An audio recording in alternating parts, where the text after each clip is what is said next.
It started as a small disagreement, a casual clash of opinions over something as insignificant as the movie we were planning to watch. But as the seconds ticked by, that harmless disagreement escalated into raised voices, each word sharper than the last. I remember how my tone shifted, how I dismissed her feelings without even realizing it. The look in her eyes, confusion, then hurt, and finally anger, haunts me to this day. It wasn't about the movie anymore. It became a competition, a battle of egos, and I was determined not to lose. Little did I know, I was losing far more than I could imagine. Later that night, I sat alone in my room, replaying our argument in my head. My pride had gotten in the way of what truly mattered, her trust. The words I spoke couldn't be unsaid, and the silence on her end was deafening. That silence was the first sign of the distance that would grow between us. It wasn't just one fight, but the beginning of a series of misunderstandings that would chip away at our bond, one argument at a time. The next fight was worse. It wasn't about movies or petty disagreements anymore. It was about trust. She brought up the times I wasn't there for her, the promises I broke, and I fired back, bringing up her faults as if it were a scorecard. It was a toxic game, and we were both losing. My voice was loud, commanding, but it carried no warmth, no understanding. Her tears fell silently as she stood there, absorbing every word I threw at her like stones. When she walked out that night, the echo of the door slamming shut felt final. I told myself it was just another argument, that we'd sort it out like we always did. But deep down, I knew this one was different. I'd crossed a line, said things that couldn't be forgiven so easily. The realization of my mistake settled in, but by then, it was too late. The damage was done, and the silence that followed was colder than any words we'd exchanged. Weeks turned into months, and the gap between us grew wider. I started noticing how much I relied on her presence, how her absence made the smallest moments unbearable. The funny thing is, I never admitted how much she meant to me while she was there. It's always easier to notice someone's value when they're gone. I tried reaching out, but my apologies felt empty, and her responses were polite but distant.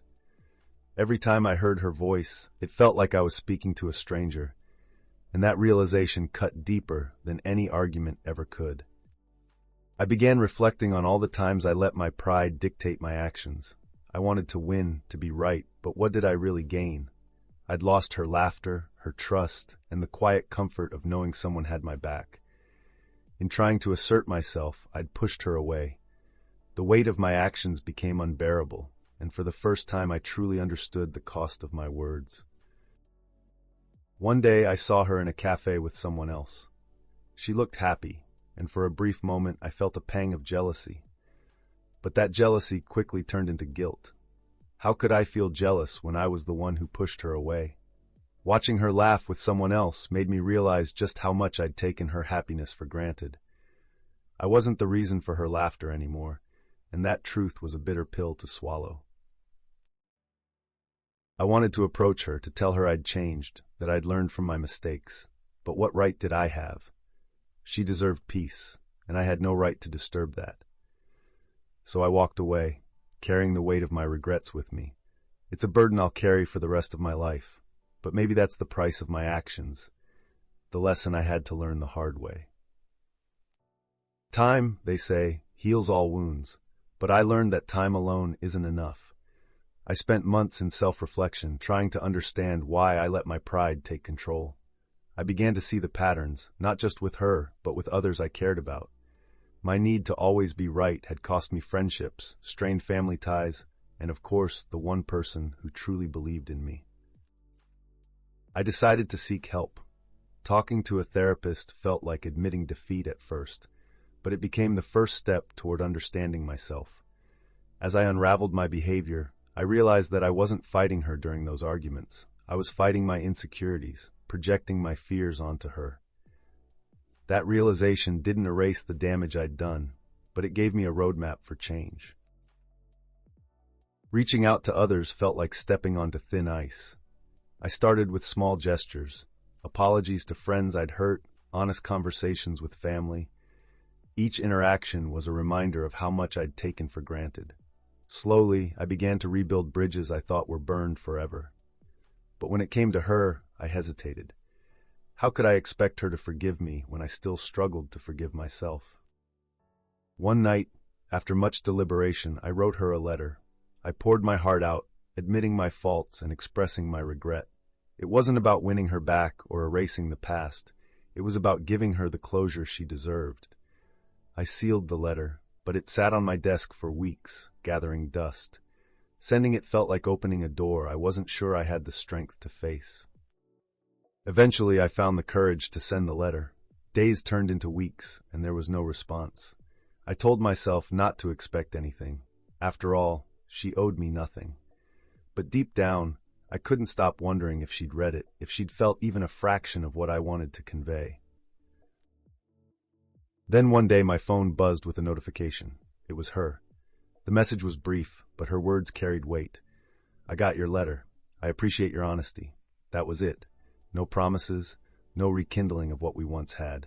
But it was enough. Her acknowledgement felt like a small step toward healing, a reminder that while we couldn't undo the past, we could find peace in moving forward. Life moved on, and so did she. I saw her again, this time through social media.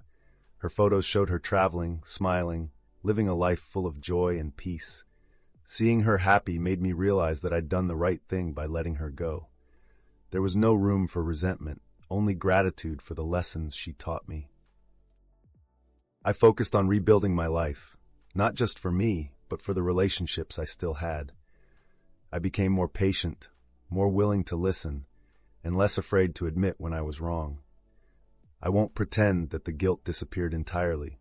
It lingers, a quiet reminder of the person I never want to be again. But in its place is a newfound sense of purpose, a commitment to being better for the people who choose to stay in my life.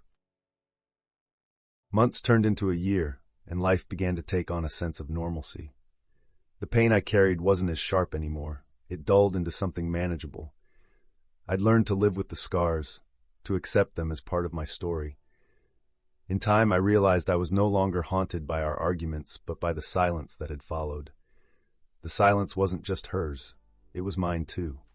I had silenced myself, refusing to confront my emotions and face the role I'd played in my own unhappiness. One day, while cleaning out my apartment, I stumbled upon an old photo of us. It wasn't anything extraordinary, just a candid shot from a weekend trip we'd taken. But the joy in our faces was undeniable. I stared at it for what felt like hours, not out of longing but gratitude. Gratitude for the good times, for the lessons, and even for the heartbreak that forced me to grow. I placed the photo in a box, not to forget but to remember without pain. As time passed, I began to focus on building healthier relationships. I learned to communicate better, to listen more, and to let go of the need to control every situation. It wasn't easy. There were setbacks, moments where my old habits threatened to resurface. But each time, I reminded myself of the cost of holding on to those patterns. I worked to become someone who could nurture relationships instead of sabotaging them. One relationship, in particular, grew stronger, the one with myself. For years, I had been my own harshest critic, replaying my mistakes on an endless loop. But now, I was learning to show myself the same compassion I wanted to offer others. Self-forgiveness wasn't a straight path, but every step I took felt like reclaiming a piece of my humanity. One evening, as I walked through the park, I saw a couple arguing in the distance. Their voices were raised, their gestures animated. I felt a pang of recognition. It reminded me of us, of the countless arguments that had defined our last days together. For a moment, I thought about intervening, but I stopped myself. It wasn't my place. Instead, I wished for them what I hadn't wished for myself back then: clarity, understanding, and the courage to choose love over pride. As I continued walking, I realized how far I had come. The weight I carried for so long wasn't entirely gone, but it no longer consumed me. I had learned to live with it, to let it shape me without defining me. For the first time in a long time, I felt a sense of peace. Life wasn't perfect, but it was real, and that was enough. Looking back, I can't say I regret everything. Regret implies that I'd erase it all if I could, but I wouldn't. Those arguments, the heartbreak, and the long road to healing, They all taught me lessons I wouldn't trade for anything. I learned that relationships are fragile, that words carry weight, and that love requires more than just feeling. It requires effort, humility, and care. If there's one thing I'd tell my younger self, it's this. Don't let your pride destroy what your heart values most. Speak your truth, but speak it with kindness. Fight for your beliefs, but don't fight the people you love. And when you make mistakes, because you will, own them.